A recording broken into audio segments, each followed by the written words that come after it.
Hello and welcome to the show. I'm Eric Murphy. This is Skeptic Generation, and we need to talk. It is May 12th, 2024. It is Mother's Day, and I think we have a lot to talk about. So let me just kind of get a little bit of housekeeping, and then we'll dive into calls. First off, you may notice things are a little bit different. If you're listening to the podcast, you're not noticing anything at all. But I've finally been able to get the studio space set up so that I can use the camera that we've used in the past for SKEPGEN, that through support of people who love the show, I was able to get, and I've finally been able to get the space set up to do that, and I'm really, really grateful for it. Also getting the microphone and just getting things dialed in and making sure that this show gets back to the way I want it to be. So I just wanted to say thank you. Thank you for your patience, and I'm really, really happy to see this, growing. On top of that, I think I need to ask for some help.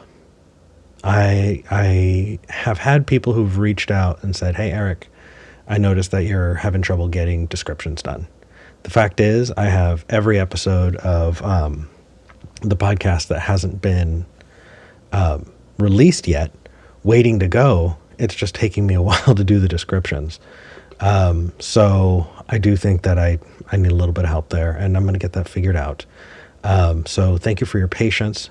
Patrons, stay tuned. I'm going to release all of the episodes to you before everything else, because you should have them. And then everyone else, once I get those descriptions, I'll be able to have those links and all of that. I really like that. No matter what podcast platform, if your podcast platform can support chapters, you can go to the different chapters and the different calls. I think that's really important for people to be able to do in a format like this. When it's a really long show, you should be able to skip to the call that you want to listen to, or go back to that thing that you wanted to hear about. And so I'm definitely working on that, but thank you for your patience, really, truly. That said, the title of the episode is a little different. I wanted to have a bit of a catch-all today, because I noticed that last week when I wanted to talk about truth, it turned out to be the Cinco de Mayo episode, right? There was so much more going on about talking about colonization and the ethics around that and the history that's there. And I wanted today to be about being able to take those calls that didn't necessarily fit into a tiny, neat little box. One of those things obviously is, today's Mother's Day. And it can be so different for non-believers. There are a lot of us who have different, sometimes often strained relationships with family due to, religious differences. Being able to talk about that, or how you've navigated that, or, just to kind of interact in that space, I think is important. And for those who are supportive parents, or who are lucky enough to have them, reach out to them. Today's a good day for that. I also wanted to talk about Blockout 2024. If anybody's interested, I think that's been wild. V's been telling me all about it, and I've been looking into it, and I wanted to see what people think about that. So that and other things, wanted to put that out there. Obviously, if you have a belief, be it religious or spiritual, that you want to talk about, I'm always happy to take those calls as well. Let me get the number up here. It is 412-SKEPGEN. That's 412-753-7436. Or if you want that crystal clear audio, you can go to tiny.cc/SKEPGEN. As long as you can, have a headset or something like that through your computer, that connection is clear. And either way, it's free. It is paid for by the show. It is, set up by any revenue this show gets. It gets put towards things like making sure that we can cover the cost of calls for anywhere in the world that somebody wants to call in and talk. So please consider doing that, because I'd love to talk to you today. That said, I think I'm going to dive in and talk to our first caller. Let's go ahead and talk to John in Texas. John, you are live on the show. How's it going? Going pretty good. I will admit that I am a little hurt today, simply because my mother did not want me to go to the family lunch today, because she thinks that I'm a lost cause because of my atheism. But other than that, I'm okay. But I do want to wish your mother and all mothers listening to the show today a happy Mother's Day. I will pass that on when I give her a call after the show. And I'm so sorry to hear that, John. That's brutal. It's all right. It is. Yeah. Well, my dad's going to be there. My sister is there, and even my own kids are there. But I'm not there because my mother doesn't want me there.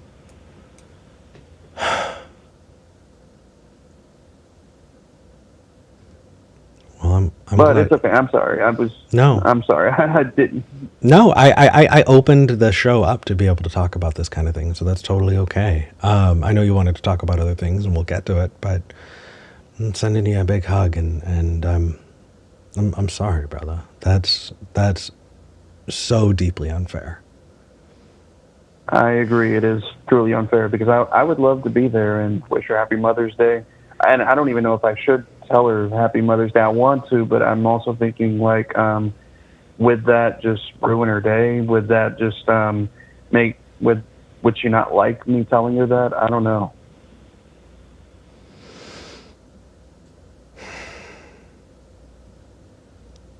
I wish I knew the details so I can give you advice. I think that she's got to live with the consequences of her actions, and God,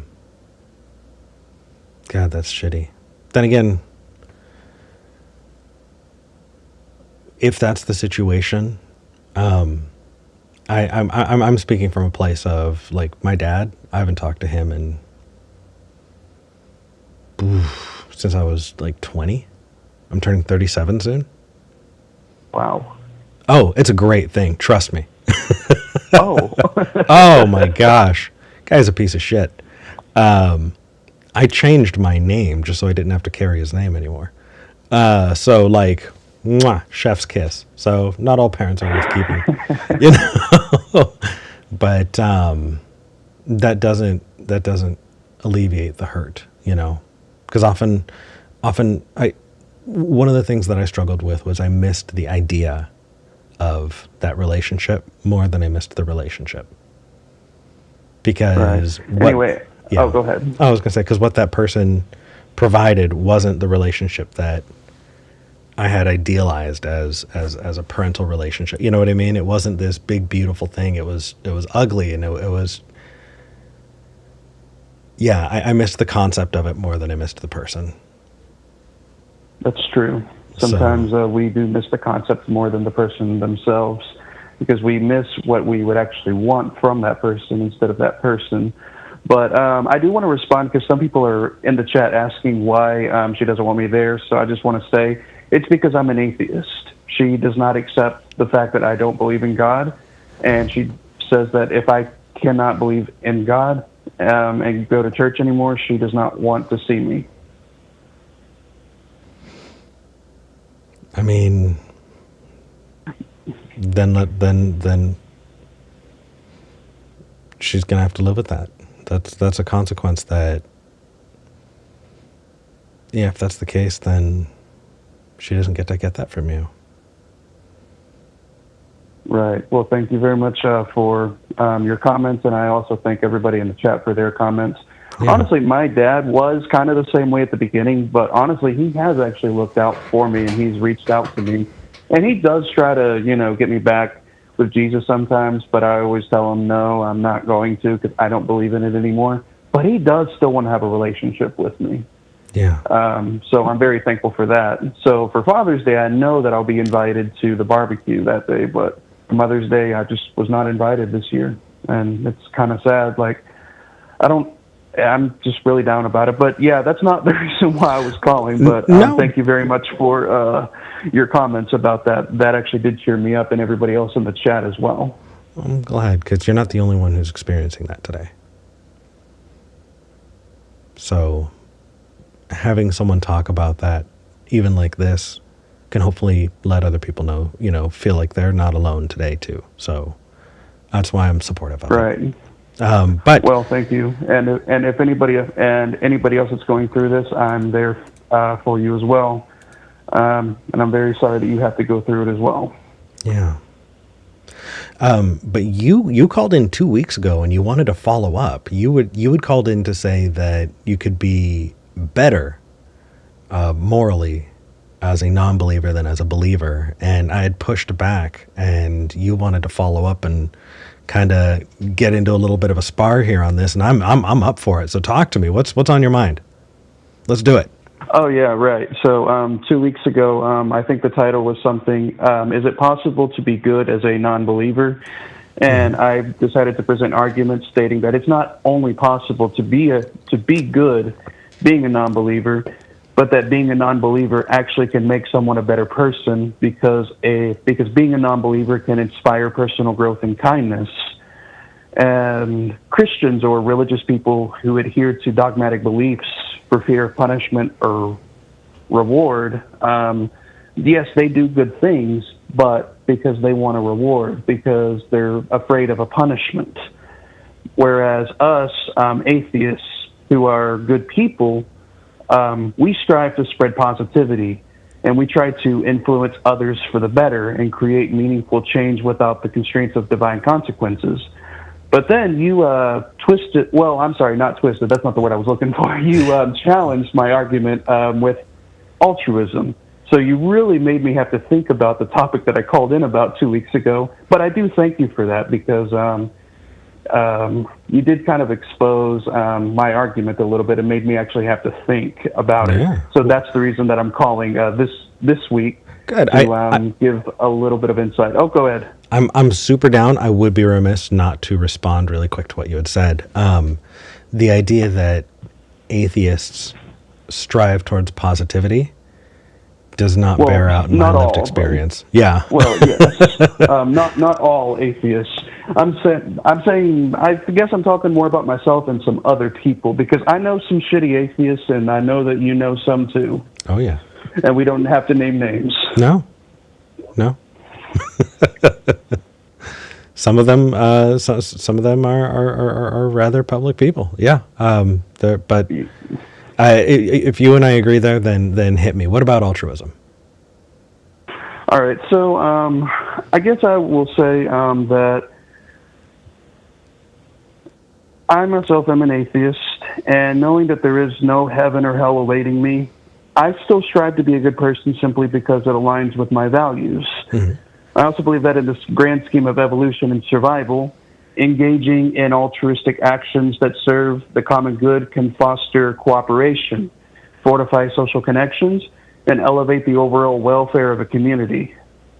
When individuals prioritize behaviors that benefit others, the outcome is often a more united and compassionate society, leading to the empowerment of all members. Sure. Emphasizing traits like empathy, kindness, and generosity can lay the foundation for a more cohesive and even a more prosperous community where every individual has the opportunity to thrive. So let me challenge you on this, because I really like that definition that you came up with. But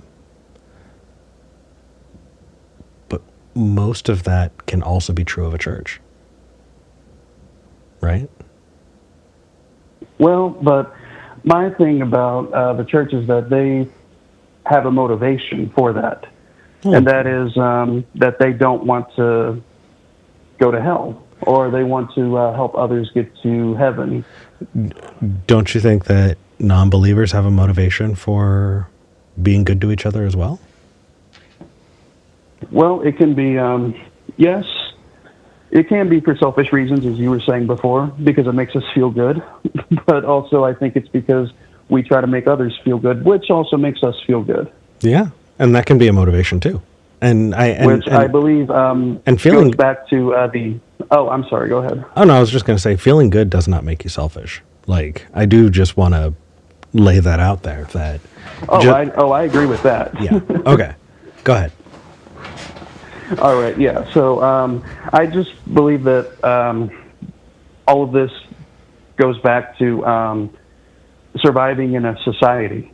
I believe that if we are all good to each other, then that creates positivity where we can all get along.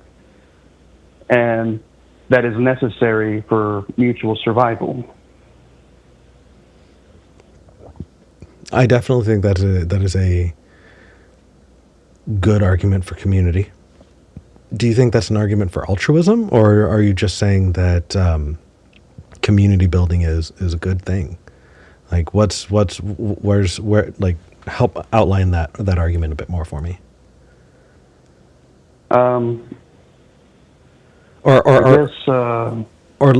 Here I can guide that. So where does altruism play into that? I guess altruism would play into that because whenever we, well, I don't know why I'm drawing blanks. I'm so sorry. That's okay. It's when it gets down to the details, that's kind of where Socratic questioning is supposed to get you to, I don't know. There's never a time to say, you don't ever have to be apologetic, because if you dive down deep enough, there's always an I don't know. It just pushes you to want to explore more of it. So what is altruism, first off? Do you have a definition? Altruism, I would say that altruism is doing good things because we feel that it's the right thing to do, because it makes us feel good about doing it for other people. Interesting. What if the right thing doesn't make you feel good? Is it still should you still do it, and would it still be altruism? Like, what about it feeling good if it does good for other people, I think in some cases it would be good to do.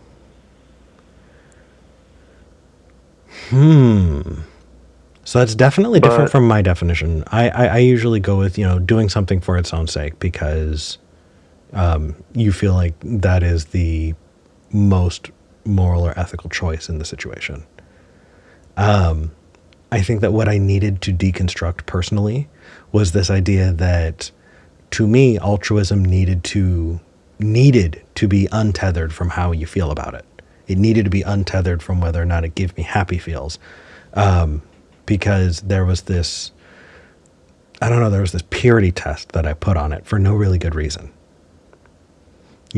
And if it didn't match this unbelievable purity test, to me, something was not altruistic if it made me feel good, because it wasn't doing it for its own sake. It was doing it because it made me feel good. Kind of like whenever you go out of your way to help somebody, whenever you have other things to do, or whenever it's not convenient for you, but because you care so much about that person, you want to help them.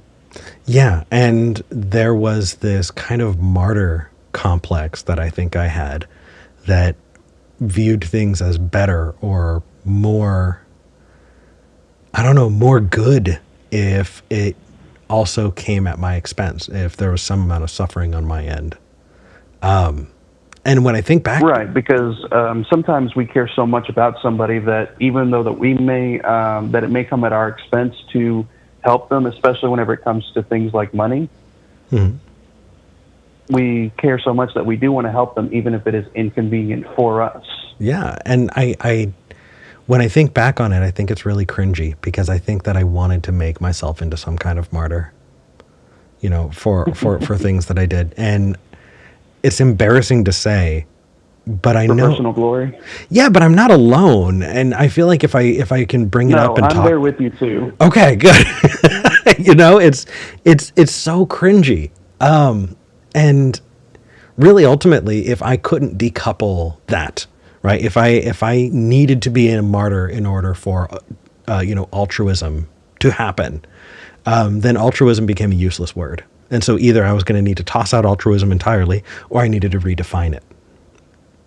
And what I've wound up doing is coming up with a loose redefinition, but it's not stable.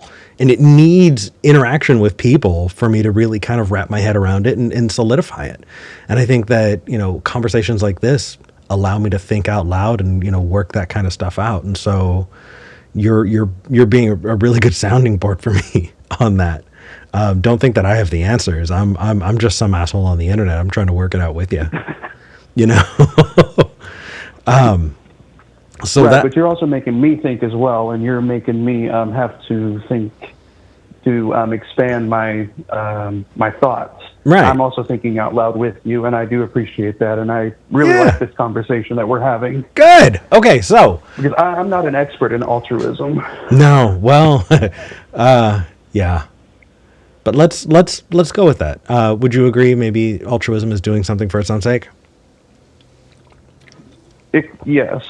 Okay, and there's a guy in the dude commented in the chat, the right thing to do can often just be your opinion, and I do agree with that sometimes.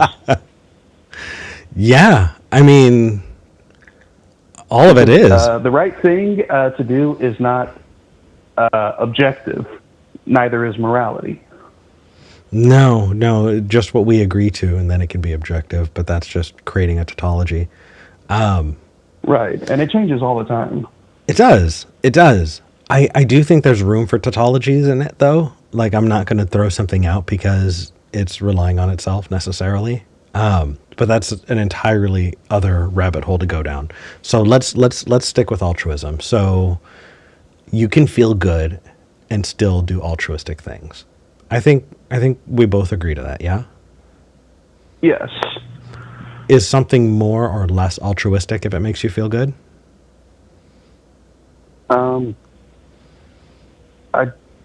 I would say no.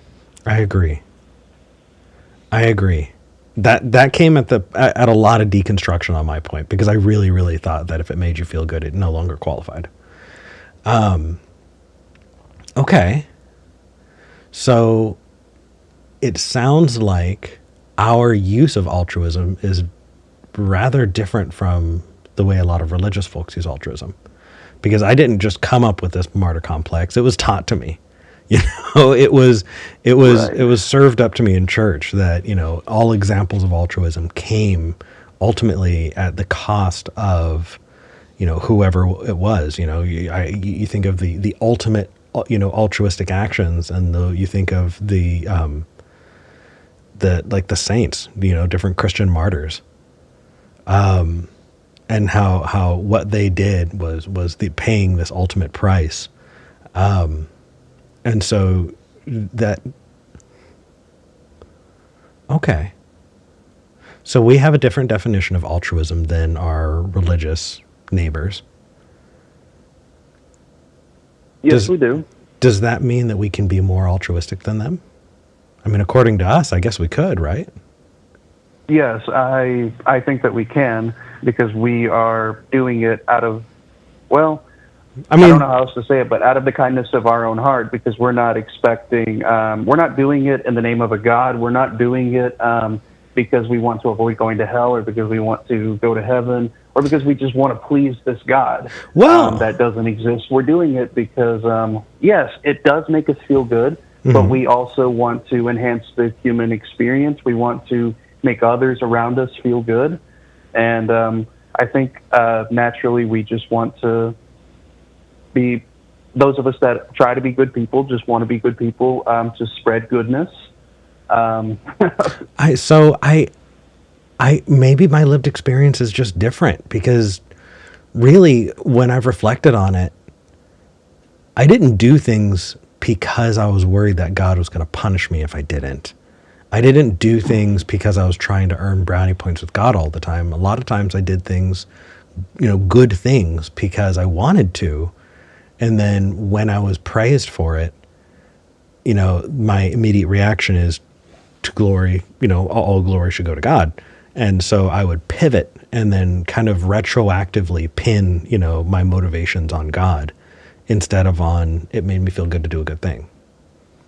And because of that, I can't just assume that all religious people are doing that out of fear. I think there are a lot of religious folks who do exactly what I did. They do a thing because they felt good about it, and afterwards they can justify it to themselves that maybe it made them feel good because it was the Holy Spirit that was making them feel good, because God was happy that they were doing a thing, or whatever the case was. But I used to be religious too, and I did good things whenever I was religious. Mm-hmm. But and I would say, well, to God be the glory, right? And it was really hard for me to also not let my right hand know what my left hand was doing, because I will admit I kind of did like for people to find out, hey, look what John did. Oh, of course. Of course. And then I would say, oh, to God be the glory. Right. But at the same time, it's like, yeah, look at me. Oh, absolutely. Absolutely. On top of the thing that you just did. Oh, he's so modest. He's so modest. And that makes you feel good too. You know, there's. Oh, yes. Like, I really liked what people thought positively of me back when I was a Christian. Yeah, and I would pretend it didn't matter to me, but of course it did. Of course it did. You know, playing that social game is such a big deal. As a non-believer, when I hang out with people who you don't know I'm an atheist or whatever the case is, and they bust out the Christianese, they're looking for those kind of social bona fides, you know, you see what I just did there? You know, I used a Christianese thing, you get it, and it's just, yeah. No, coming out of that, you definitely see it, and I got to tell you, of all of the things that have changed from non-belief, I feel so much less pressure than that social pressure to do that song and dance when I was religious. I don't know about you, but it definitely felt like a load off when I no longer felt like I needed to do those social performances of, you know, performing humility and performing piety and performing just that yeah. I don't know. Right. It also was a huge weight off of my shoulders as well. Yeah. Yeah.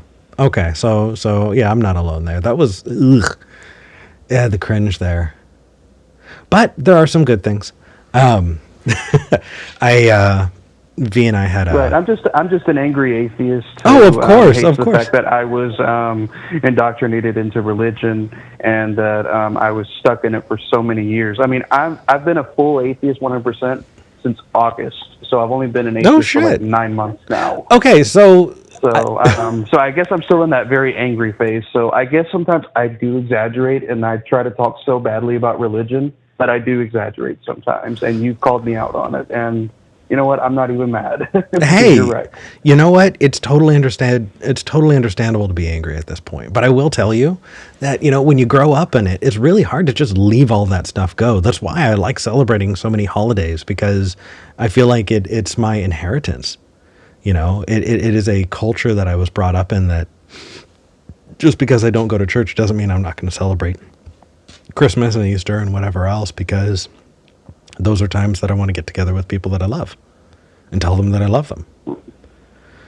You know? Right. And I see Christmas now as a time for us to be together as a family, to open gifts. Yeah. And, you know, with my kids, hey, look what Santa Claus brought you. Yeah, do the cookie thing, you know? Like, that's amazing. Absolutely. Exactly. There doesn't need to be any. Well, Jesus. Well, by the way, we it's not even. I don't know where they got the whole December 25th thing that he was born on that day. There's a whole thing, and I knew it at one point, and I'm probably going to remember it after the show.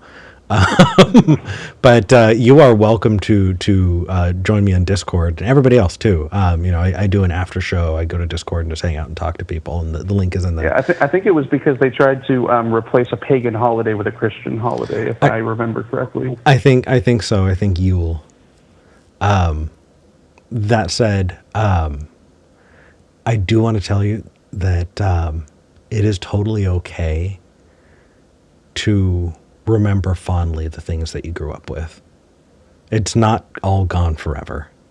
Right. Like just look back at it with a secular lens, without your God glasses on. I mean, this last week, V and I cuddled up on the couch one day, and we were just like, let's watch Silly Songs with Larry. Do you remember VeggieTales? Of course you remember VeggieTales. I'm sure you do. Yes, I remember VeggieTales. We just watched Silly Songs with Larry for like 2 hours. And it was fun. It was fun. Yeah. And actually, the other day I was at my parents' house, and my kids were there actually, and there was a Bible cartoon where they were marching around the walls of Jericho. Oh yeah. And even though that I'm not a believer anymore, when the walls started falling down, I got emotional. And you get the goosebumps. to have a tear come out of my eye. Even though I don't actually believe that happened, it was still kind of emotional. So, if you ever want to like learn a little bit more about Jericho and the conquest of Canaan, I did a couple of videos with Holy Kool-Aid a couple of years ago where we dug in. Yes, I've seen those videos. You did? Feels like Bible history. Yeah.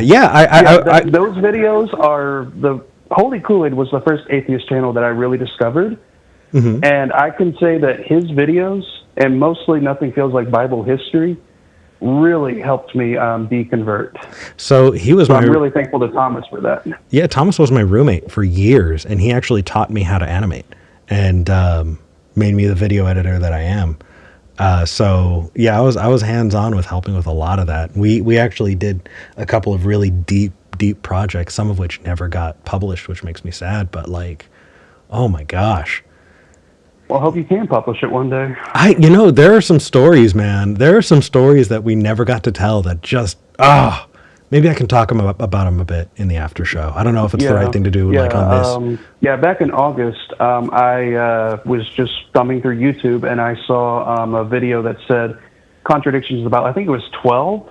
And then I was kind of thinking, I'm just going to watch this video. And it was by Holy Kool-Aid. And I'm thinking, what is he going to say? Like, I'm looking to refute this guy's comments because I was still a believer back then. I was doubting a little bit, but I was still a believer. And then I'm like, wow. Oh, the Bible contradictions. Is that the one where we did the side-by-side Bible verse of like the story of Joseph? And how he wound up in did his brothers sell him off? Was he thrown in a pit? How did he wind up sold off to what's his name? Potiphar. Yeah, Potiphar. And all of that. Is that the video you're talking about? Not that one exactly, but I have seen the one that you're talking about. But yeah, and then I just really was glued in after I saw that video of his, and then I just watched another video with more Bible contradictions that he had, and then I just got hooked on Nothing Feels Like Bible History, and and that's really how I discovered atheist channels. And then I discovered you afterwards. And I think I discovered you because I saw a debate that he had where you kind of were helping him and you were helping him, telling him, saying, well, this is how the debate went wrong. That's how I discovered you. Oh, shit. Okay. Yeah. Oh, it was always fun to have him on because, I mean, it's easy to grab your roommate, Right. No. He's a great guy, and I really... Those are good times. I owe a lot of my deconversion to him, but also to you and to some other atheists. Hey, whatever, but like, honestly, it was Atheist Car Talk, essentially, that got me out. It was a new show that had just come out at the time called Cognitive Dissonance. It was a podcast that absolutely blew my mind and got me on that kind of path. I will look them up. Yeah, Tom and Cecil are great. But Thomas Westbrook, he's kind of been traveling, and I haven't talked to him, and I think I've talked to him 2 or 3 times in the last 2 years, year and a half. Yeah, he likes to travel around the world, which is something, man, I wish I could do. Well, he's doing his thing, but wherever he is, I hope he's well. I don't count on it being anywhere near the right time zone to talk, but anyway, that's going far afield. Yeah. And, and he was raised, in, I think somewhere in close to Russia, somewhere in Asia, for most of his life, in a Muslim country. I forget what country it is, but, so I know, and then but he learned to speak several languages, he did. And I actually lived in Mexico for a few years as a preacher, and I actually learned to speak Spanish fluently, and I can also speak Portuguese fluently, even though that I never actually got to go to Brazil, but I was planning on going to Brazil to preach, but it never happened. So I think that's one of the main reasons why I also, I feel like I connect a little bit with Thomas, because I was also in the mission field in Mexico, and I traveled to many places preaching the gospel in Mexico as well. That is amazing. Do you know how many PKs and like missionary kids are currently atheist YouTubers? It is insane. So many of them. It is insane. Most of my friends are PKs or missionary kids. Actually, right. I'm also a PK. My father is a preacher. Oh my gosh! Of course. Man, I'm so glad you made it. Oh yeah, me too. Hey, I mean, I was 26 years old when I became an atheist, but I'm here. Well, I'm glad. I became an apatheist. I just didn't give a fuck. I stopped caring when at some point when I was around like 20, and it wasn't until 3-4 years later that I picked it back up and went, no, I'm an atheist and this matters. And I got into it. I started lurking. So right. Sounds about right. Anyway, are there any other calls on the line right now? Nope. I think I'm going to vamp a bit and maybe end the show early, depending on whether or not I get any calls. But I think this one has been wonderful. John, thank you for this. All right. Okay, that's completely fine. If you want to just talk, that's completely fine. I'll be glad to disconnect. But if it's okay, I mean, I do have something else that I'd like to talk about, if that's all right. You know what? But it's your choice. I would honestly appreciate that. Let me throw the phone number up here one more time. I would love to get another few calls today. So if you want to talk, 412-SKEPGEN, that's 412-753-7436, or tiny.cc/SKEPGEN. Y'all, if you want to talk, today's the day. There's not a line. Sometimes randomly there's 9 calls. Sometimes it's a slow week, and it feels like a slow week. I mean, I think a lot of people might be doing Mother's Day stuff, but today is the day to call. So what do you got, John? All right. So there's something that I've been thinking about for pretty much all day today, and that is how the Bible is so unfair in punishing sons for their father's sins, of which they are innocent because, you know, the sons did not commit the sins of the father, but God still punishes them anyway. But when I was a Christian, whenever people presented this to me, I would read them Jeremiah 31:29-30, which says, "In those days they will no longer say, the fathers have eaten sour grapes, but it is the children's teeth that have become blunt. But everyone will die for his own wrongdoing. Each person who eats the sour grapes, his own teeth will become blunt." And back when I was a Christian, this to me was a beautiful passage showing that God will not punish sons for their father's sins. And never mind the fact that Exodus 20:5-6 shows God telling the Israelites that if they worship other gods, he will punish them, their grandchildren, and even their great-grandchildren. Yep. And as a Christian, I conveniently tried to ignore horrific passages that contradict Jeremiah 31:29-30, and I even tried to fallaciously justify them. Because there are several instances in the Bible where children face consequences due to the actions of their fathers. What are some examples of that? Achan's family, where when Achan disobeyed God by taking prohibited items during the conquest of Jericho, not only he, but also his family faced punishment. They were all stoned to death and then burned because of something that he did. Yeah. Yeah, I mean, and, take a look. Go ahead. No, I was going to add in, look at the story of Sodom and Gomorrah. Oh my gosh, help me. What is his name? Lot. Lot's family really had some fucked up shit happen, and I agree, but contextually, now that I'm not a believer, understanding that God as a concept evolved over time. It changed. Originally, God was part of a pantheon. He was, and then at one point he was misogynistic, he was vengeful. He had a wife. He was, well, not in the Bible, but no, but that proto.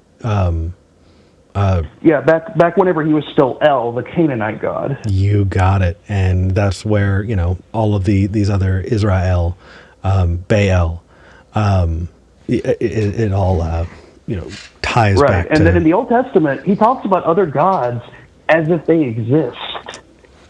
Because they did. At the time, they did. They were in the same... At the time, they did. He didn't say, don't worship false gods. He said, don't worship other gods. Yeah. And then by the time that the New Testament comes, he's still pro-slavery, and he's still kind of a misogynist, but he's more loving. He's more forgiving. Yeah, he said, I've not come to change one jot or tittle of the law. You know? Oh, yeah, of course. But at the same time, you can just kind of see in Jesus' character that God the Son, as Christians call him, is very different from God the Father. He is, but he's also pretty fucking racist, too. People talk about him being good, but, you know... towards the... for example, towards the Gentile woman who wanted her daughter healed. Yep. Where basically she had to call herself a dog. Oh no! Jesus called her a finally dog. Do something. Jesus called her a dog. He said, "Why would I?" No, he called her a pig. He said, "Why would I toss my pearls before swine?" And she said, "No, you're right." She did say. She said, "Even the dogs get the table scraps." And he goes, "Oh, you're right. I guess. Okay, you're a dog." And he healed her. Yeah. No, you're right. You're right. Right. And then the cursing the fig tree and all. He was fucking weird. And anyway. It wasn't even fig season. Yeah.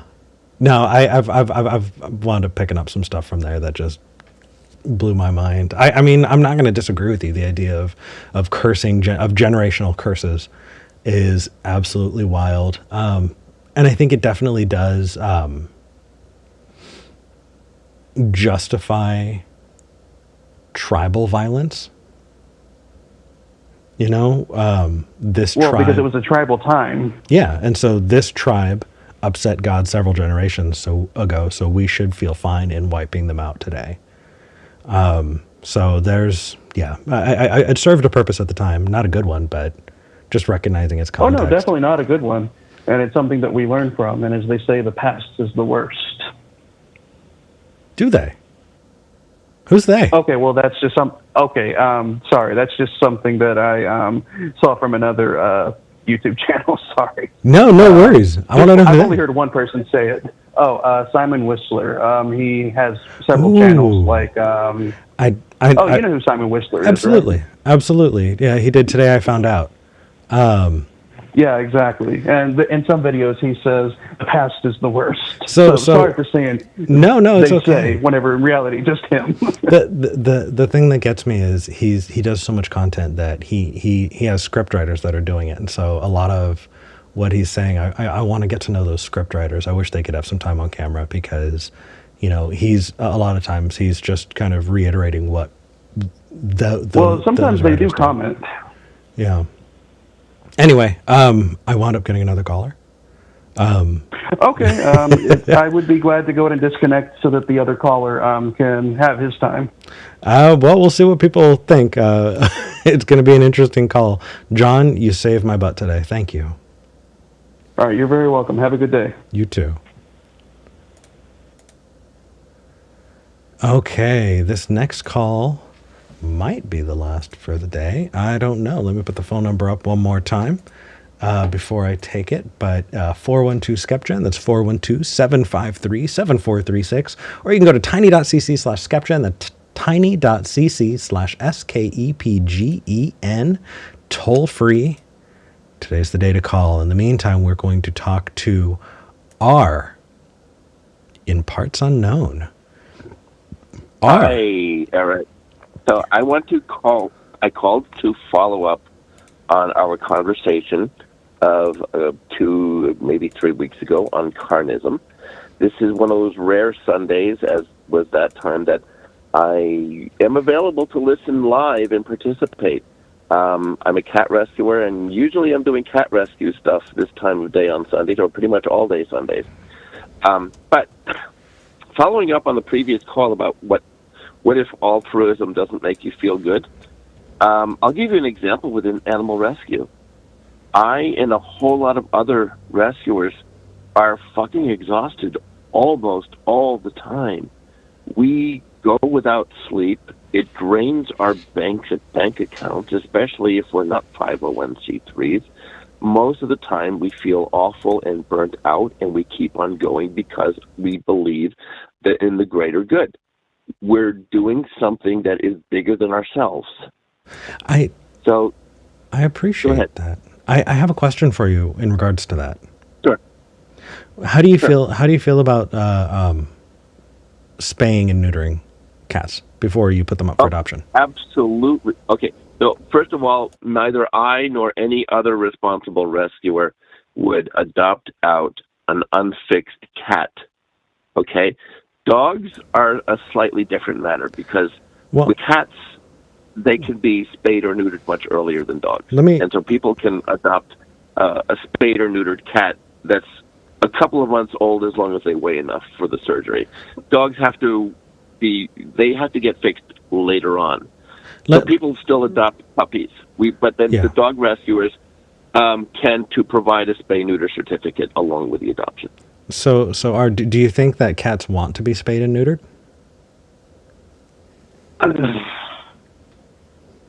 I don't think it occurs to them one way or another.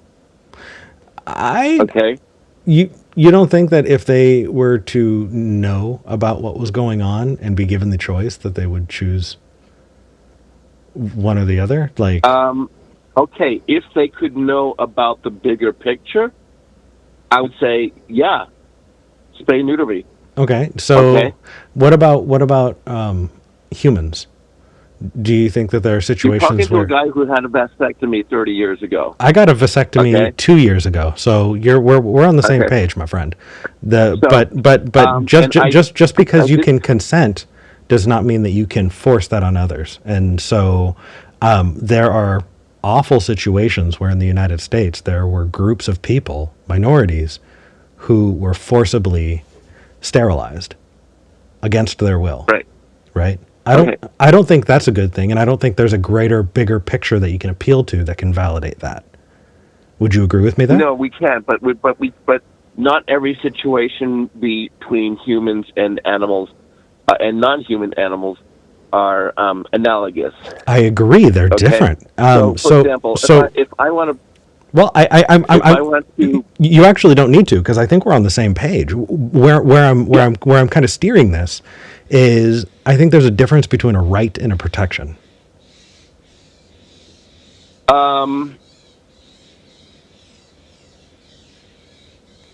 Do you hear that? Okay. Can you hear that in the background? I do hear that, and that might be something for me to reflect on later on, as I did with our previous call. Oh no! You gave me some food for thought, and I thought about it. But it's not something I can make I can parse out probably during the course of a call. Totally understood. But so, I would like to give you my views on it. That way it can give you something to reflect on moving forward. That's exactly what I was going to ask you to do. Good. Okay. Sorry, I got distracted. So being that I'm working for myself right now, I'm not able to afford all of my medications, and my ADHD meds are one of them. So please, please, please be patient with my ADHD. I'm doing my best. That's okay. That's what's going on. But on the human rights versus animal rights analogy. Right. Okay. So I think animals have a right not to be tortured. But am I going to give them full human rights? No, they don't have the right to vote because they don't know what voting is, and they can't be aware of, political parties and political candidates and so forth. That's it's kind of ridiculous to advocate for that. So there are some obvious distinctions. I agree. For people who are wondering, they're birds. They're birds in the backyard. It is late spring, and the number of just gorgeous birds flying around Oregon is incredible. And so that's kind of I opened up the window because I wanted to get the smell of the. Yeah, what a coincidence! It's late spring here too. Thanks, R. Okay, so where I'm going with rights and protections is, I feel like when we talk about people, we talk about rights. When we talk about animals, we talk about protections. In the same way that we don't blame, it's it can be illegal for a human to kill a deer on a national, refuge, but we don't prosecute a wolf for doing it, or a bear or a cougar, whatever, mountain lion. And the reason we don't is because we view them as fundamentally different things. And that fundamental difference is the difference between a right, which is what we afford to people, and a protection, which is what we afford to an animal.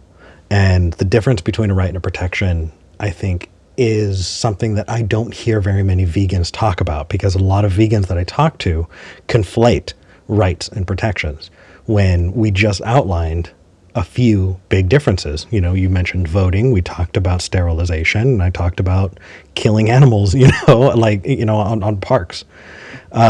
All of those are differences that I think we need to recognize, that we can't always treat animals as people, because they're not. And affording animals the same rights that we afford humans doesn't always make sense, like your example of voting. So how? Right, but I've never heard of a vegan make those. Really, you've never heard that animal. I've never heard a vegan advocate for political rights for animals. No, but you hear them arguing for rights, and I think they should be arguing for protections. That you're correct on. I'll go along with that. But damn, I wish you disagreed, because that's something that I've wanted to push somebody on for a while, but we're in agreement. Well, Eric, damn it, R. I'm sorry. How dare you? I'm sorry to disagree. Well, I'm really sorry to disappoint you, but I try to be reasonable at least once per day. I'm sorry to agree with you, Eric. I love that. Okay. All right. So, but I'm going to disagree with you on something you said last time. Okay, what do you got? Okay. Because you gave me some food for thought last time, and I thought about it. I made the argument that Sentientism is superior to humanism, morally superior to humanism, because humanism allows for things like dogfighting and other forms of cruelty to animals, and Sentientism does not. And you came back with, you can look at it from the point of view of most people, because most people are appalled by cruelty to dogs. Well, but that still doesn't apply across the board. Someone can still be a humanist and still enjoy dogfighting. So whether someone is appalled to cruelty to dogs is subjective, regardless of humanism. And then we have, and it doesn't even apply to all cultures or people within the same culture. For example, in China and Korea, they have dog meat. It's pretty common. And the conditions in which these dogs are kept is appalling. And then if you want to, even in this country, I hate to say this, but I've gotten pushback among people in the African American community on dogfighting. That sounds. R. Yeah, I would take that and bury that very deep and not choose that as a hill you want to die on, because it's not a hill I want to die on. Okay. It's a nuance of the argument, though. Okay. And I'm not. This is not a racist thing either, because the topic came up when we were talking about Michael Vick's dog fighting, and the pushback I got. If you don't want to go there, then I won't go there. Yeah, I don't want to go there. Okay, that's fine. I'm sure we can continue the conversation in other directions. Right. Okay, but and then we have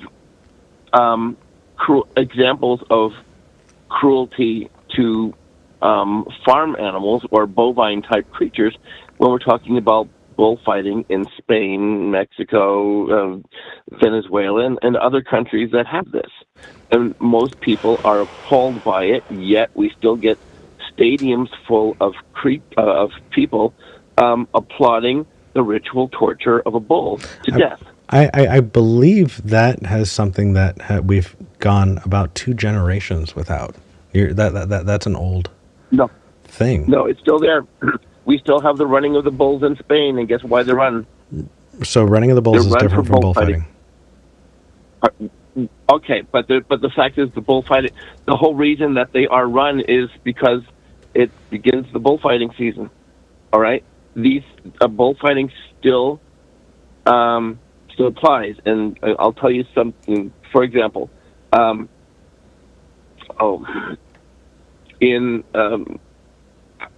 actually teach adult ESL, and this is another reason why I want to go by parts unknown, because I don't want my atheism to adversely affect my job prospects or other negative consequences. And I know parts unknown makes me sound like a masked professional wrestler, but there was a student who, when asked, given a writing prompt about what to some feature of your culture, she's from Venezuela, and she wrote about bullfighting there. It's still there. Unless it. So it still exists. I just looked it up, and you're right. Yeah. Good. I try to rewrite once a day, also, at least. I just looked it up, and there was a huge protest outside of a bullfighting event in January of this year in Mexico City. So, okay, that's fucked up. Okay. Right, it is fucked up, but we have the female versions of bulls being ritually tortured in factory farms, and that's we got kind of all over the place in our earlier call. Yeah, I'd like to focus on the cruelty behind our dietary choices. Okay, ritual torture is not what's going on. Do you know what a ritual is? Do you know what torture bullfighting is? Not a ritual?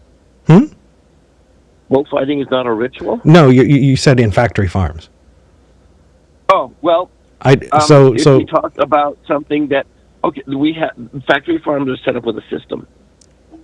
Okay? I guess suppose if you, depending on how you want to define ritual, if you think that a ritual is something that is structurally set up to happen on a regular basis, then you could call it a ritual. No, I think we're splitting hairs there. Yeah, it's something that is set up to happen in the way that is designed to happen. So if you're not tied to the words, can we say systemic cruelty?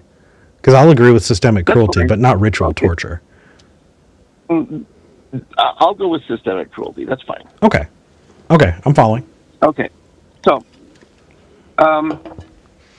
if we value if we value animals, and we value the sentientism of these animals, who are thinking, self-aware creatures who are capable of suffering, under sentientism, carnism cannot be a thing. I came up with a syllogism last time, and you seem to go along with it as long as we accept the axiomatic basis of the first premise. Right, and the first premise was, go ahead. Oh no, and go ahead and give the first premise. I was gonna beat you to the punch. Go for it. Well, okay. Premise one, needless.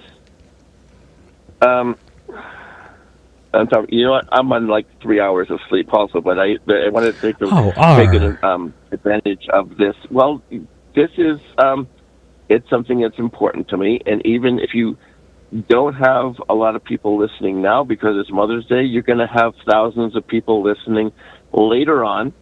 Yeah. So here's like what I usually do. Here's the thing.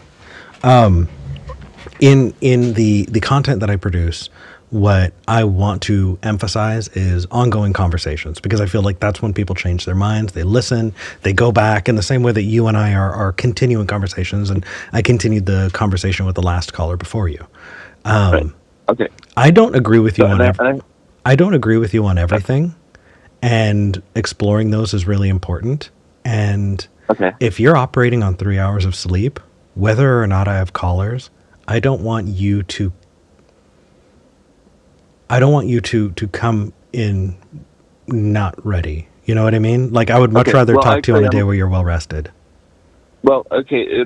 That's another reason I hardly ever call, or I hardly ever listen live. Okay. Yeah. But regardless, I just needed a couple of seconds. Okay. All right. So the syllogism. Needless actions that harm sentient beings are wrong. Practicing carnism is a needless action that harms sentient beings. Therefore, practicing carnism is wrong. Now, we agree on the axiomatic nature of the first premise, but it's true under sentientism. If we reject sentientism, this argument is not going to carry any weight with anybody. Agreed. This is why I adopt sentientism as a moral framework. And I think that the challenge here is when it comes to convincing people, if you are starting your syllogism on the axiom that you're trying to convince them of in the first place, the circularity of it makes it difficult for people to follow, because people just go Go ahead. Okay. Well, it's not circular because, as I said, it only carries weight with people who can accept this, who can value, have the value of sentientism, sentient beings not being required to suffer. Okay, and I think if you have this, let me put this: you made the distinction between pigs and dogs, or pigs and cows. Sorry, cows and dogs. All right, all of the above. People, yes. Well, that's fine, and that is, most people will reject things like dog fighting. But if you saw someone torturing a pig, wouldn't you intervene? If you saw someone torturing a cow, wouldn't you intervene? Absolutely. So we can. Now, great. I can also see someone killing a pig and not agree that they tortured the pig. If the pig is kept in a pen so small that the pig cannot even turn around. You asked me for a hypothetical, and that hypothetical doesn't include that. I did. Right. My hypothetical is I'm walking by an open, beautiful field. Someone takes their beloved cow, and they quickly put a bullet in the cow's head. Yeah, without pain, without suffering, without torment, without fear, anxiety, just put the cow down. I don't think that is needless suffering or torture. And so when you use words like torture, I feel like you're doing a disservice to your argument, because people like me are going to go, it's not a torture every time. In the same way, I'll tell you that, Sir Skelebate in the comments said, I don't practice he said, I don't practice carnism. My eating meat is not part of an ideology. And so calling it carnism does pull into it an ideology that not everybody necessarily feels that they're taking a part in when they're eating meat. Well, whether they feel like they're taking part in it or not, doesn't disqualify them from taking part in it. It's still a choice. Okay, it may not be a well thought out choice. It may be just a knee jerk choice, but it is still a choice. We can still examine this choice.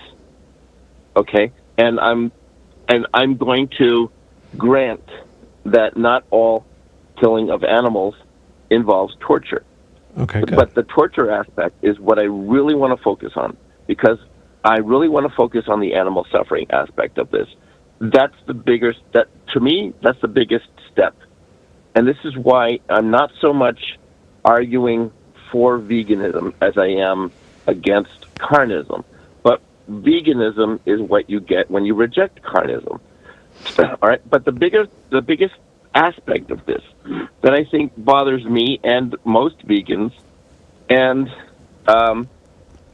may carry weight with non-vegans, with carnists who think it's okay to have animals suffer because they want to eat a fucking sandwich. That's not true. Art. Really? Really? You're creating a straw man about meat eaters that may be really comfortable. It may be really comfortable for you, but that doesn't make it the case for everyone. So here's the thing: you and I just agreed that not all animal killing is torture, right? That's fine. Okay, Right, so that's fine. if But that when is we're the talking case, about the choices, if that is we're the talking case, about then I want to respond with the other side of that, right? If that is the case, Sure, go then ahead. I agree with you, R. I agree with you. And most of the people in the Okay. comments are also hopping in and going that they are against, the factory farming with the tiny cages. They're against the poor treatment of so many different animals that, there's so much needless suffering that is going on Right. in animal husbandry that is absolutely atrocious. And a lot of Right. meat eaters will agree with you that they don't want that to happen. And so for And you to yet they're say, paying for it to happen. for you to say that they are okay with that when they are expressly telling you that they are not okay with that means you're not listening to them. You're painting a straw man, because it's easier to attack the straw man than it is to engage with people where they're telling you they are. They're telling you that they are against that animal suffering. That doesn't mean they need to be vegan, because it could also mean that they need to be active in promoting more ethical and less atrocious, conditions for animals in factory farming. They can still be meat eaters and also want to get rid of that suffering. The response isn't veganism, like you just said. It could be still, being able to eat meat that is more ethically treated. Okay. Well, I think that's a big step along the way. All right. Good. So, Or here's okay. And they're being so aggressive. I love it. And others. Yeah. I am consciously trying to avoid straw manning or other logical fallacies. Okay. I hope you get that from my call. Oh, absolutely. All right, great. And that's why I'm calling it out, because you care. But here's my pushback on that. Yeah. Okay. Actions speak louder than words. Mm-hmm. Okay, we can opt for, and I said most of us can opt for compassionate dietary choices. When you say there's an inherent inconsistency between saying that you want the inherent cruelty, the systemic cruelty of factory farming to stop, yet you're paying for it to happen. Right. Do you not see the inconsistency there? I say actions do speak louder than words, and you can't oppose something while you're paying for it to happen. You can. So, do you know what the Tukokwe fallacy is? Of course I do. Okay, that's what you're doing. Yes, I do. Oh, really? Yeah, and I don't see that, but sure. But go ahead. I'll explain it for the audience. So Tukokwe means you too, and the example that I give, because it relates to me, is when I was 16, 17, I started smoking cigarettes. Why? Because I stole them from my dad. And so I remember I was 18 and my dad caught me smoking cigarettes, and he said, those are going to kill you, right? That's not healthy. Meanwhile, he's a pack a day minimum smoker still, right? And I said, you fucking hypocrite. Like, you can't tell me that it's bad when you're doing it. Well, actually he can, because the argument from hypocrisy is a fallacy. Someone could be a hypocrite and correct. And someone being a hypocrite does not make them fundamentally incorrect in what they're saying, right? My dad could say those cigarettes are going to kill you and be right and be a hypocrite. It doesn't cancel out. And so if you are perceiving hypocrisy by these meat eaters, it doesn't mean that they're lying, and it doesn't mean that they're wrong when they say that they're against cruel practices in factory farming, right? At the worst, you can say that they're hypocrites, but that does not make them wrong, and it doesn't make them actually secretly believe the other thing. That's the Tukokwe fallacy. I don't think we have a good analogy there, and Really? I'll tell you why. Yeah, hit me. Yes. Okay. If you want to make the analogy between cigarette smoking and eating meat, I didn't. I just did hypocrisy. I was giving an example of the Tukokwe fallacy and hypocrisy. Okay, then you've given me some food for thought, and I got to think about this. All right. I'm not saying you're wrong. But, what I do, though, what I want to okay. do is I want to take your argument and I want to sharpen it. I want to cut all of the leaves that are superfluous and not helping. And that way, You know what? I got that sense from you last time. I got the sense that you almost want me to persuade you to become a vegan. everyone who calls me, I want them to persuade me. And believe me, Okay. like what was it? Like last week before Sunday, on Saturday, I was like, V, I want to talk about truth. And so we came up with this framework for truth. And then we spent 8 hours brutally attacking this idea. Just absolutely trying to tear it to shreds. And the reason we did it is because we had enough respect for it and each other to give it the best chance we could to see if it could survive that. And so when you bring something up, I want to treat you the same way I treat my loved ones, which is which sounds terrible, but I want to attack that idea so that I can shape that and give you the best. Just don't kiss me, okay? Don't what? All right. I said, just don't kiss me. All right. You said you want to treat me the way you treat your loved ones. So, fair, anyway. fair. You know what I mean. Right. So, yes, I do. Yeah. But I like to fuck around sometimes. All right. Me too. So, I'm not trying to strawman anybody. Mm-hmm. And yes, you've given me some food for thought on hypocrisy, and if nothing else, you may have taught me the correct way to pronounce the tu quoque fallacy, because I've heard it pronounced so many different ways, and I have no clue about how to pronounce it. Is that the correct way, by the way? So that's the way that I've heard people say it, and I don't know, man. I think that's it. Yeah. At least that's the American way, Americanized way of saying it. But anyway, let's get back to veganism. Yeah. If anything, if the tu quoque fallacy is being brought up, you're losing people, and so I want to call it out so that next time you talk to people, you don't bring that one up, because that's not a great tool. Okay. In that case, let's focus then on getting people to examine the consequences of their choices. How's that?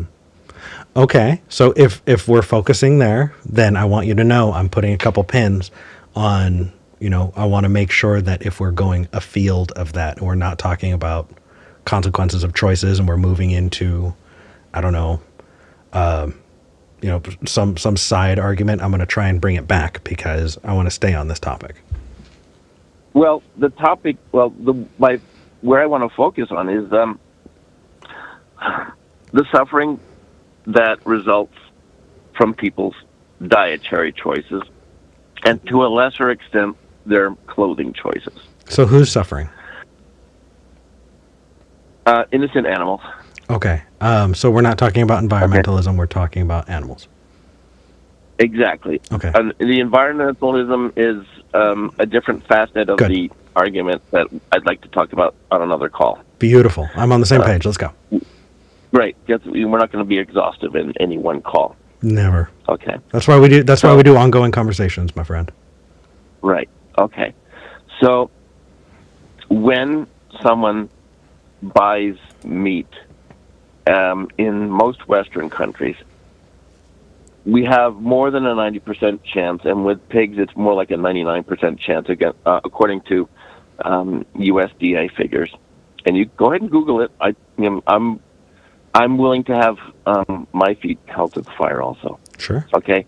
It's somewhere between 70 and 80% for cows. For pigs, it's really close to 99% according to the most recent figures I saw. What is? Meat coming from factory farms. Okay. So 99% of say the meat from pigs that people consume in the United States comes from factory farms. Someone in the chat's going to Google it, and I'm glad that the chat exists. It's just that I suck at multitasking, and I have a hard time following a conversation, even listening to a conversation while observing the chat. So I tend not to. That's okay. Be with me here. Talk to me. Okay. So, I mean, I have a hard time tasking, let alone multitasking sometimes. So anyway, when we go to the supermarket and someone buys a hamburger or bacon or pork chops or eggs or dairy products, these are the result of the systemic cruelty in factory farms, and people are supporting them. Even if it's unwitting, it is active. Okay? And all they have to do, for most people, and I'm saying most people because I granted last time that some people have a hard time affording the somewhat more expensive prices of plant-based food. But for those of us who can, and by the way, I'm not rich by any means. No, I rent a basement room where I live with my 2 cats, and they have run of the rest of the basement. But I am not wealthy by any means. Right, and all right. Okay, go ahead. So, and I also noticed last trip to Trader Joe's, the vegan, the plant-based version of Korean bulgogi was cheaper than the meat version of it. So we're making progress in terms of plant-based food. The gap in price is getting smaller all the time, the more accessible these products become. Okay. But I'm still granting that some people can't afford vegan products. But those of us who can. Okay. Consequences of actions. Think about it. Yes, we need to think about it. It's our job to think about it. Because if we care about sentient beings not being tortured the way they are in factory farms, then when we choose to have our bacon burgers, we are paying for this torture to happen. And we can make the choice to not to pay for it. We can choose more compassionate choices. Sure. I can tell you right now, I live in Portland, Oregon, and it feels like Portland is where the word farm to table came from. I don't know if that's true, but man, it feels like it. Okay, could you? I didn't catch that. What word? What came from? Farm to table. Oh, got it. Okay. And I can tell you right now that I've eaten at a number of restaurants that have sourced their meat from nearby local farms that are very, very, very humane in the way they raise, treat, and slaughter their meat. And so I think if we walk away with this by saying, for those people who can afford to ethically source their meat, you should do that. And I'm right on board with you. Okay. What about afford with plant-based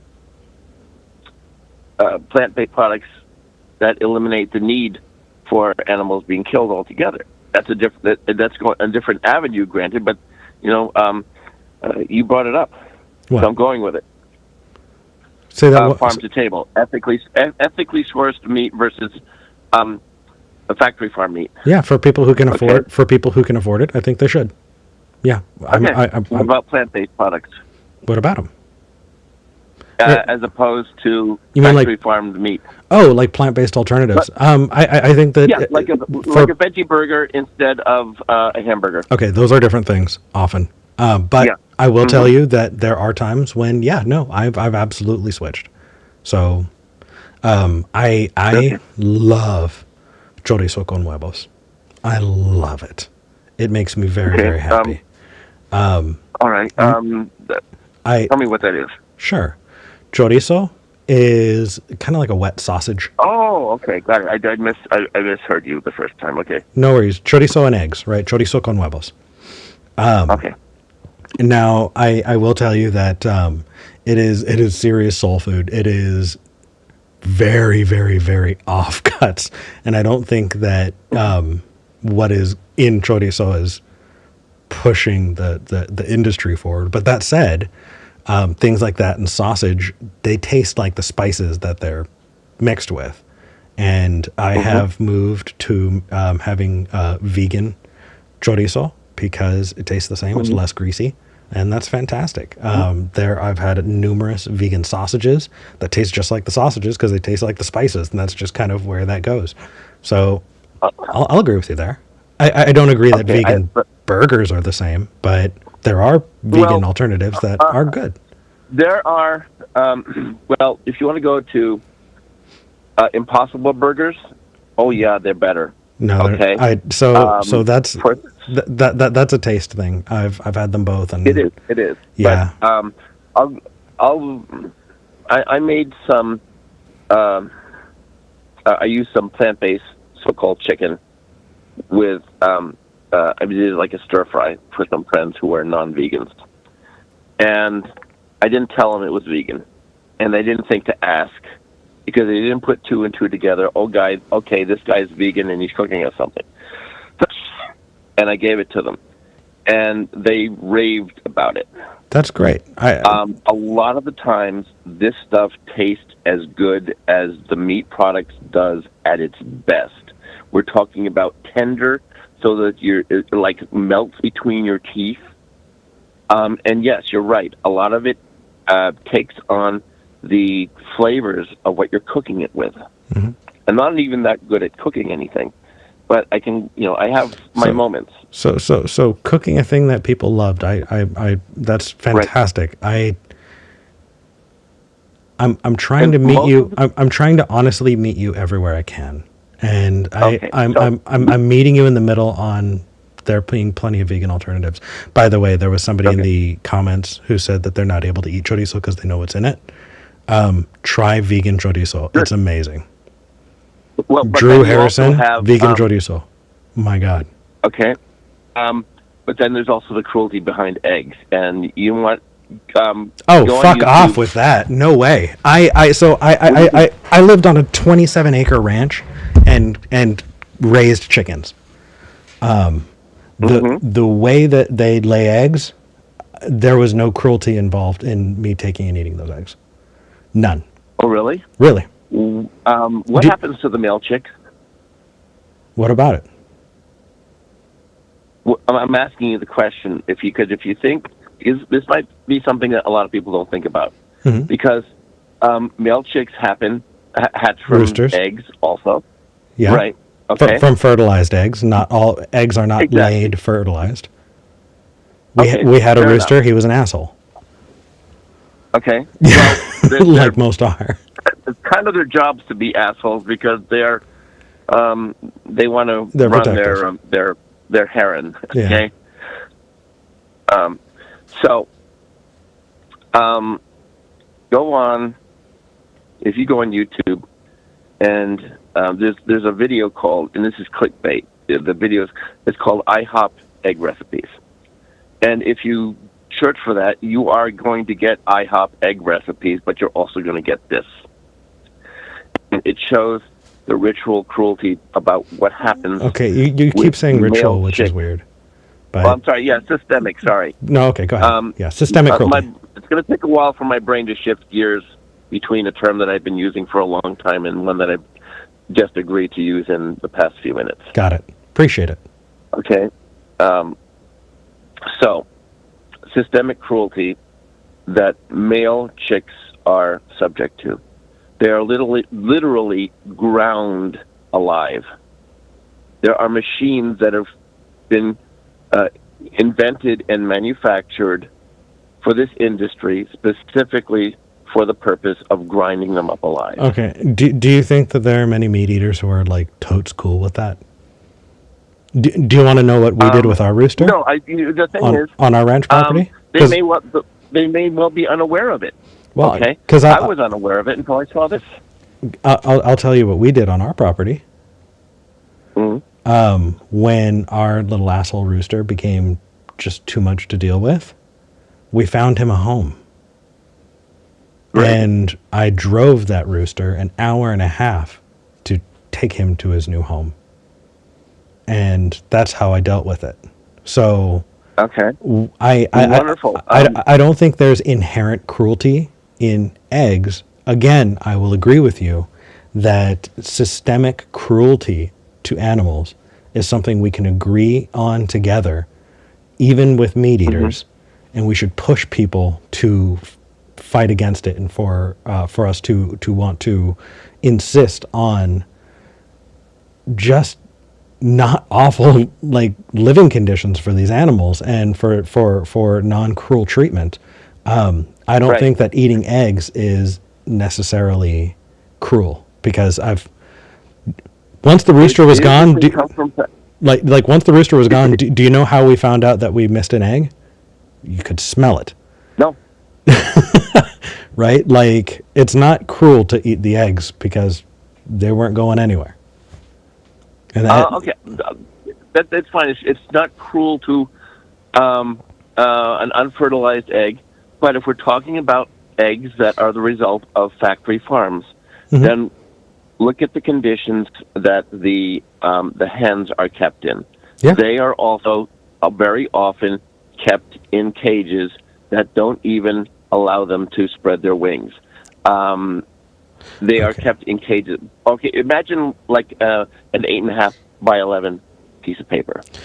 So I do want to call out... one side of those cages. Sorry, I do just want to call out Chase in the comments saying that 50% of male birds are killed in their first day of life. It takes a while before you can sex them. That's not true. Go on. Okay. All right. So we're talking about hens that are being kept in cages that have sides roughly the size of an 8.5 by 11 sheet of paper. Okay. Okay. That's not wide enough for them to even spread their wings. Okay. Insanity is a thing within animals. If you keep a human in conditions like that, they're going to go crazy. Animals also go crazy. So what happens when people come by to feed them? They lash out. They peck the hands. So because people don't want them to be, people don't want to be pecked, they take the equivalent of bolt cutters and they snip their beaks. So that's truly terrible. I don't think anyone's going to disagree with you on that. And I also can tell you I cannot think of the last time I bought a non-free range egg. And that is very privileged of me, and I recognize that. And I think we both agree that for people who don't have that privilege, we understand that, and that's fine. But for people who have that privilege, I think that you should purchase free range eggs. There, done. Okay. I'm still a meat eater. I just got by your argument. I don't want to talk out of my ass here on this one, and so I want to make a potential distinction between free-range chicken and free-range eggs, okay? Because the meat that people buy in supermarkets from chicken that comes from so-called free-range eggs, look up the definition of free-range eggs. Find images of free-range chicken, not free-range eggs necessarily. That's something that I would have to check myself on because I like to fact-check myself. Free-range chicken. I think they're out in fresh air. Yep, with I believe minimum of 3 cubic yards per. Let me check. 3 cubic. Well, if you're talking about cubic yards that extend up to the ceiling of the building that they're kept in, that's not a whole lot. If you look at images, I'm wrong. I'm not sure about the 3 cubic yards. I kind of question that. You should. I was wrong. I do. You should question that. I was wrong. I'll tell you. That what you're looking at is a minimum of 2 square feet per hen outdoors that they can go to. That's not enough by a lot. Okay. Well, I see them kept inside in conditions so cramped that they peck at each other. Yeah. I'm not disagreeing with you. I don't think anyone here is going to disagree with you on the awfulness of that. I don't think we need to be... They can't agree or disagree with me if they're not aware of it, though. Oh, got it. Okay. Got it. Okay. So So if No, that's that's one of the reasons I want to describe these things. Okay, I'm not sure a lot of people are aware of it. You know what? Because so here's I'll call myself a hypocrite for going the first 30-something years of my life as a meat eater, and then I examined this, and I thought, you know what? I don't have to be a meat eater. I thought it was going to be really hard to become a vegetarian. It turned out to be pretty easy. And this is before all these plant-based alternatives that taste very much like the real thing, often better than the real thing, became a thing. I would just use tofu, and tofu is pretty much flavorless, and it does adopt the flavor of whatever you cook it with. So that became easy. The texture was something, a small thing to get used to, but okay, easy. Yeah.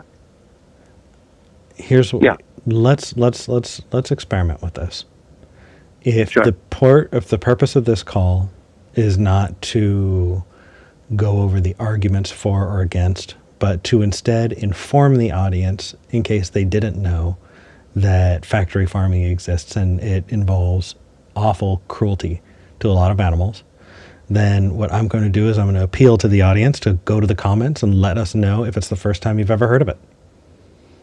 And let's find out together just how many people are as unaware as you think. How about that? And we'll look at those results together. And then next time we talk, we can find out whether or not you're right in the idea that most people don't know. Okay. Because I think they do, but I'm talking out of my ass because I don't have the data. But we can can get some data together and look at it. Okay. I'll challenge people to look at a video called Dominion. It's narrated by, I think, River Phoenix, and it goes over and it does. If it's a snuff film, I'm like, you don't need to make people vomit to get them to agree with you. So if it's one of those, I'm just gonna say right now. Well, that's another thing you made. That you made an analogy between snuff films and most people being appalled by snuff films and being appalled by videos of what they're paying for. That's the difference. If you're appalled by a snuff film, great. The people who are appalled by them don't pay for them to happen. Or they just shut you out completely. If this is my channel, if you're going to encourage people to watch a thing, encourage them in a direction that's not super gross. I'm sure you can find resources that say the things that you want to say without making people see really nasty shit. Well, I'm not trying to wrestle anybody to the ground and force them to watch this. No, and right? If we're talking about making people more aware, there's more. I don't think there's a better way to make them aware. Really? But if you want something, so I can tell you right now that a lot of people I've talked to who've seen those videos shut it off in the first 2 minutes, and they don't get to see any of it because you officially cut them out of being able to watch the rest of it because they want to go puke. So I don't know how much you're going to get them to see if they're going to watch the first 10 seconds of it and turn it off. You're losing your audience really, really quickly. I don't know how much you think you're getting out of it. If you're so appalled by the first 20 seconds of it that you can't watch anymore, maybe you're going to take that and make more compassionate choices. No, they're just not going to watch it. They're not going to watch it, and they're going to keep doing the thing that they're doing because they're not actually listening or getting any more arguments from you because they stopped listening to you 10 seconds in. I don't know about that. Okay. I'll tell you what, if you go to that video and not watch it, but look at the comments underneath, you'll see comment after comment of my God, I will never eat meat again. And every once in a while, you'll get one from saying, "Oh, this was hilarious! Yum yum bacon." Yeah, you're getting trolls and the selection bias of people who watch that because it's the same reason why if you go under any Christian, video that says, here's my story about how I found Christ. Here's my my testimony of whatever miracle, underneath you're going to see praise Jesus, Christ is Lord, this is the most amazing thing ever. These are all Christians who are viewing it, and then from time to time you get an atheist troll that goes zombie Jesus, har har har, like No, but it's similar. What you have is you have the people who already agree with you. Congratulations, good job, not helping anybody, and you have the trolls who are there to piss them off. And good, like, okay, but you're not actually getting to it. I think we're just going to disagree here. Not my argument here. That's not what I'm saying. All right? What I'm saying is you see comments from people who were meat eaters before seeing this video and became so appalled by what they saw that they chose not to eat meat again. Now, whether they applied that to the rest of their lives or whether that was a reflexive thing, there's no way for me or anyone else to follow up on that. And fair enough. Slightly tangentially hooked on phonics work for me. There is a content creator, if you want to go for something less gross, named Earthling Ed. Okay. I'll check out. And he's also an atheist. I would encourage you to have him as a guest. He's also an atheist. He doesn't advertise it, but he is an atheist. And he has a series of videos. He actually sets up a table on college campuses, and that says "Debate a vegan" or "Give me your choices for eating meat," okay, or something like that.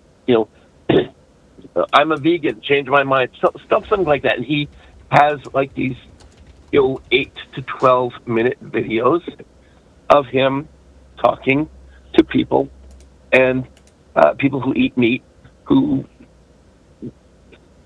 quite frankly, use a lot of the same fallacious reasoning that theists use when you try to convince them that biblical slavery is wrong, or biblical selling your daughter into slavery is wrong, right? I will check out Earthling Ed. You don't need to sell it anymore. I had to double check because my first thought was, that's not Vegan Gains, is it? It's not Vegan Gains. Okay, cool.